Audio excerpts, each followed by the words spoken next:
महाराष्ट्राचा। नमस्कार, मी प्रतिभा। संध्या लाईव्ह मध्ये आपल्या सर्वांचं स्वागत। निवडणूक आता संपल्या आहेत, त्यामुळे वैयक्तिक टीका आणि टोलेबाजी थांबवून राज्याच्या हितावर चर्चा होणं गरजेचं आहे, असे आवाहन शिवसेना नेते आदित्य ठाकरे यांनी केले आहे।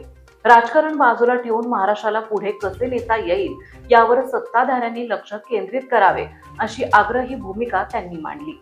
आदित्य ठाकरे यांनी सरकारवर प्रश्नांची सरबत्ती करताना विचारले की मराठी भाषा भवन सारख्या प्रकल्पांना स्थगिती का दिली जात आहे। शिक्षणाबाबत बोलताना ते म्हणाले की तिसरी भाषा म्हणून केवळ हिंदीच का, जागतिक स्पर्धेत टिकवण्यासाठी फ्रेंच किंवा जर्मन यासारख्या भाषांचे पर्यायी विद्यार्थ्यांना उपलब्ध असायला हवेत। देशातील रेल्वे आणि विमानांच्या वाढत्या अपघातावर चिंता व्यक्त करत केंद्र सरकारचे याकडे लक्ष आहे का, असा सवाल त्यांनी केलाय। तसेच बेस्ट बस सेवेबाबत बोलताना ते म्हणाले की आम्ही 10,000 इलेक्ट्रिक बसेसचे नियोजन केले होते, परंतु सध्याचे मिथेन सरकार बेस्टला खासगीकरणाच्या नावाखाली विकासाला निघाले आहे। मुंबई महापालिकेच्या मुदत ठेवीचा वापर चुकीच्या कामासाठी आणि खोट्या बिलासाठी केला जात असल्याचा गंभीर आरोपही त्यांनी यावेळी केला आहे।